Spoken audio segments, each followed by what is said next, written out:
a very happy New Year, and all of us Kenyans. We had occasion to do that. We issued a statement on the 30th of December as our New Year message to the country. And I think after that, President Ruto issued a similar end of the year thing himself from Kisii State Lodge. So this is a statement by the people. The Honorable Eugene Wamalwa will probably join us at some stage. If he doesn't, he's busy trying to prepare his party's offices, not very far from here. But we have his understanding that we can continue. My brother Jeremiah Kioni, Secretary General of Jubilee, is with us. We also have former Governor Waititu, and we have senators here, as you can see. The Senate Minority Leader, Senator Fukitui Wanombua. We have ranking members like Mheshimiwa member for Dr. Makali from Kitui Central. We have Senator Maanzo here, Senator Agnes Kavindu, and Mheshimiwa Mule, a ranking member. He's right here behind me, member for Matungulu. Mheshimiwa Kimilu, member for Kaiti. Where is Mheshimiwa Kimilu? He's right here. Yeah, I'm taller than him. Mheshimiwa Mawathe, member for Embakasi South, and a team of MCAs from there.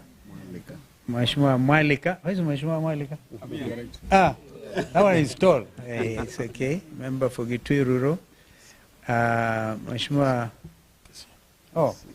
Philip Kisia, as you know, has effectively taken over as the CEO for a coalition. Mheshimiwa Philip Kisia is right there. And we have Speaker Kitui County, I've seen him. Kitui County Assembly, I've seen him. And MCAs from Kitui can also raise their hands. We've seen them. MCAs Nairobi. Yeah, well done. Machakos MCAs, I think there are some here. Very good. Actually, the reason I say that, because it's the tail end of my statement. I'll be talking about Honorable Farah Maalim, and he's been a party member for Wiper. So you see a representative group of members of that party. Fellow Kenyans, let us first pay tribute to three immediate Kenyans who left their marks on our republic. Professor Abdallah S. Bujra passed away on January 7th, 2025. Professor Bujra was a gallant son of Kenya and Africa and made great contribution to African integration and leadership and cutting-edge thinking on African development. Like the late Professor Ali Mazrui, Professor Bujra was recognized and appreciated outside Kenya's borders more than within.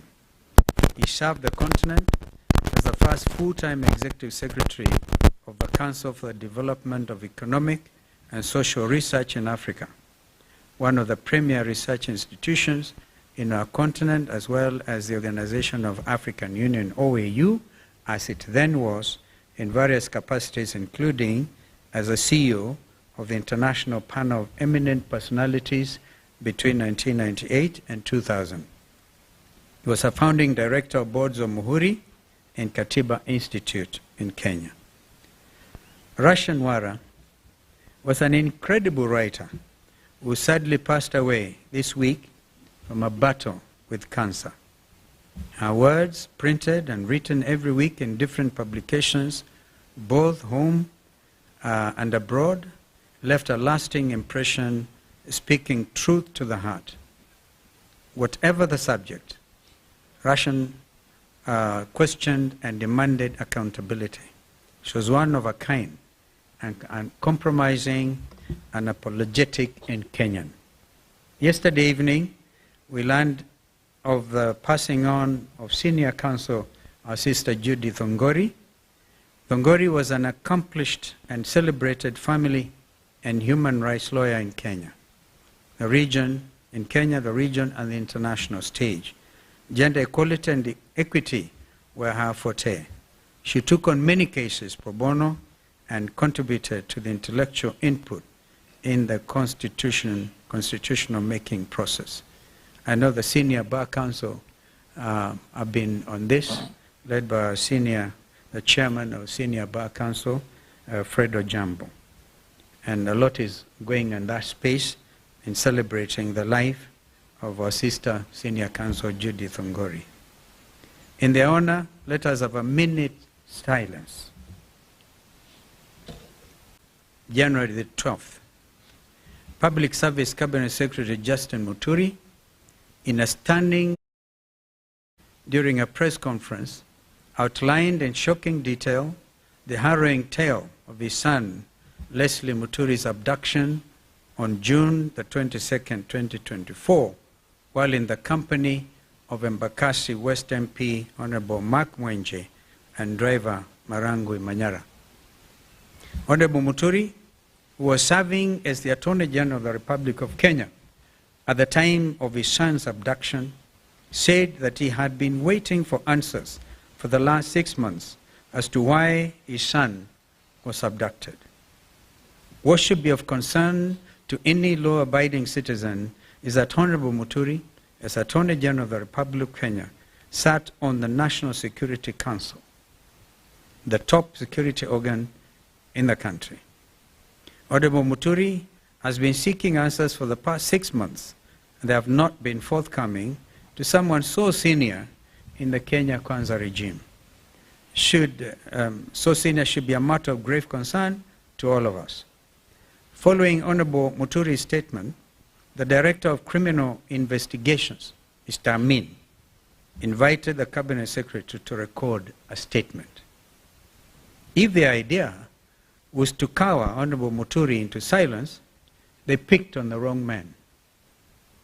If the bombshell of the Sunday statement was not enough, Honorable Muturi signed the statement, clearly and squarely pointed the blame at the main culprit behind the inhuman abductions.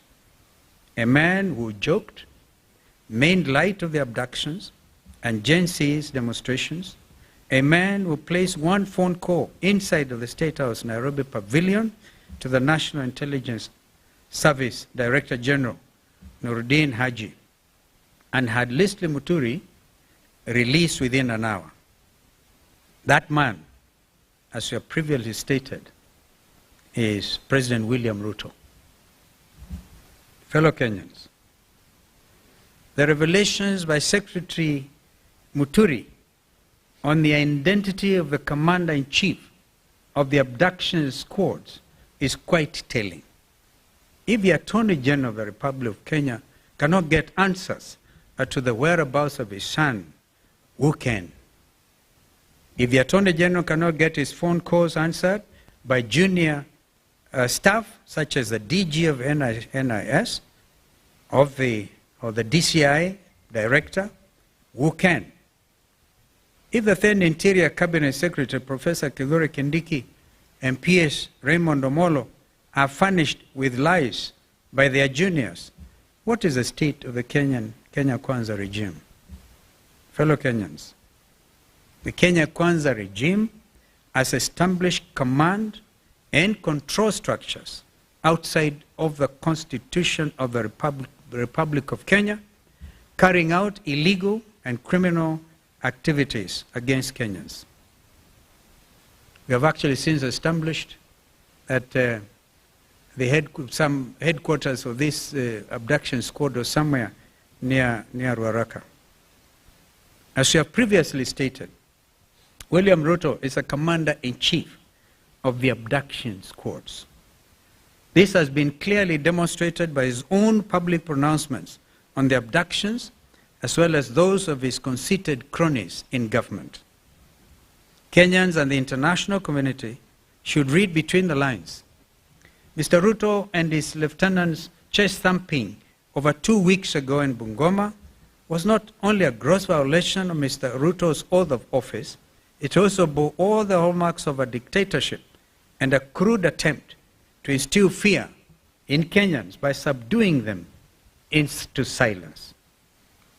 Mr. Ruto's dictatorship, which now kidnaps and tortures people in underground prisons, must be considered as a renegade criminal enterprise. And this in accordance with the ICC's Rome Statute. And for the avoidance of doubt, the Director General of NSIS could not be held responsible alone. The ICC statute talks about the person bearing the highest responsibility. And that is not Nuruddin Haji, that is William Samoei Arap Ruto. The People's Loyal Opposition will not sit back and allow this disgraceful attempt to take us back into the dark days of fear and oppression. We shall lead from the front. We've actually demonstrated leadership from the front because we've been in court. We'll fight them in court, we'll fight them in the streets, we'll fight them everywhere. We demand that Mr. Ruto respects Kenyans and the oath of office he has sworn to preserve under Kenya's Constitution 2010. We also demand the immediate release of the remaining abductees. We actually have a date on the 27th with the Inspector General of Police, Mr. Kanja, before Justice Bahati Namui. And they know what the ruling was by Justice Bahati. If they will not show up on the 27th, he will cite, convict, and sentence on the spot. So nobody's above the law. Not even Director General Kanja or Director DCI, Mr. Amin. If Ruto refuses to respect and enforce Kenya's constitution and laws, the solution is straightforward. He should resign. And the world is changing. Just today or yesterday, a sitting president of the Republic of South Korea was arrested in State House. We celebrate this kind of development because people must be held to account. This is what the Gen Zs have been advocating for.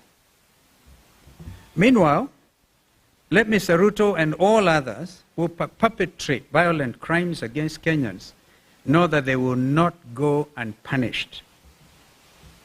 On the Independent Electoral Boundaries Commission, IBC, we have been very clear and consistent and followed the law at all times. Those who are barriers to the establishment of the IBC selection panel are puppets of Mr. Ruto. They bear the highest responsibility in the current constitutional crisis and an attempt to pre-rig the 2027 general elections. We will not allow that to happen. And I will ask my brother Kioni to respond to some of the remarks by some of these renegades who can even say they know how to manufacture presidents is beyond 24 years. These renegades must be called out. Lastly, for avoidance of doubt, Honorable Farah Maalim, who until now has been Wiper Democratic Party's deputy leader, stands expelled from the Wiper Democratic movement for violating the Constitution and the rights of Kenyans, and even abusing Kenyan mothers. Thank you, and God bless you. Mheshimiwa Kioni seems to have staged a civil